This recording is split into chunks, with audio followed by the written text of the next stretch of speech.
räägi natukene, kuidas nii põnev mäng oli? Kõigepealt ma võtan õnnitlused vastu, et aitäh.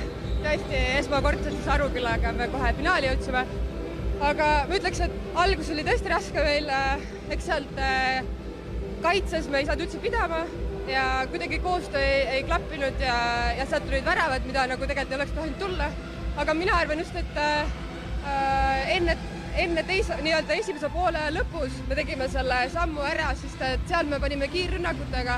Tegime väga head kaitsetööd ja põhimõtteliselt ma arvan, et sealt tuli vahe sisse ära ja me tegelikult ma ei mäleta muidugi, aga minu teada, et me sealt enam järge ei lasnud. Eks see pingeline on alati see, et kui sa ei ole ju 20 käes, et käsipallis see 5-6 väravat võib tegelikult väga kiiresti ära kaduda, et selles suhtes ma arvan, meil oli kõva võistkonnatöö, mis viis meid lõpuks sihile ja publikule peab kõike näitama, et tuleb pinget hoida. Ja ma juba tean treeneri eelistust, aga keda platsil olevatest vastastest sooviksite teie näha homses finaalis? No ma miskivõrd arvan, et minu ja siis treeneri eelistused kattuvad. Et eks mõlemad on rasked võistkonnad, aga kuna me just Mella vastu siis viimase mängu siis kaotasime, et ma arvan, et neil on väga tugev kaitse, kus siis on meile võib-olla raskem natukene, aga ma arvan, mõlemad on väga tublid, eriti see Tabasalu on väga arenenud järjest, neil noored tulevad järjest järgi, et see on ka raske kindlasti, aga eelistus on ikka Tabasalu. Aga aitäh ja palju õnne veel kord, edu homses finaalis. Nii, ja nüüd küsime AC Kehra treener Indrek Lilso käest.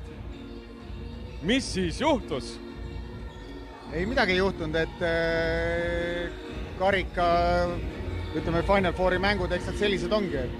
Me olime mänguks valmis ja võib-olla, mis ma nagu märk ongi see, et nad on, siin on ikka päris mitu mängijat, kes on siin ridamisi Eesti meistriks tulnud ja karikavõitjaks vastastel siis ja eks nendel on seda kogemust nii palju, et nad oskavad neid raskemaid hetki nagu ära kasutada ja me olime ilusti 20 minutit esimesest poolajast olime mängus sees ja siis mõningad kiirustus ja lohakusvead ja sealt nagu kuidagi see poolaja lõpp läks meil käest ära ja teine poolaeg, ega me ei saanudki enam nagu, mängisime enam-vähem ikkagi seda oma rütme, aga ega me päris ohtlikuks enam neile ei saanudki.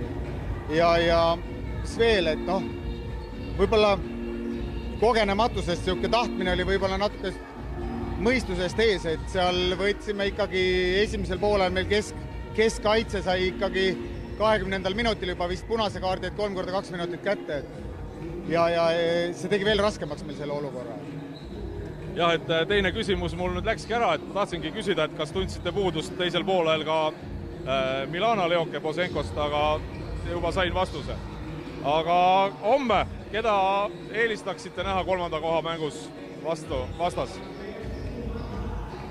Otseselt eelist ei ole, et eks me peame oma asju vaatama ja kindlasti on nagu võistkonnad, kellega võib-olla läheb paremini, et kui jälle kogemuste koha pealt jõuame, siis Mella on nagu see võistkond, kes on ka korduvalt neid finaale mänginud, et nendel on nagu see eelis jällegi olemas, et aga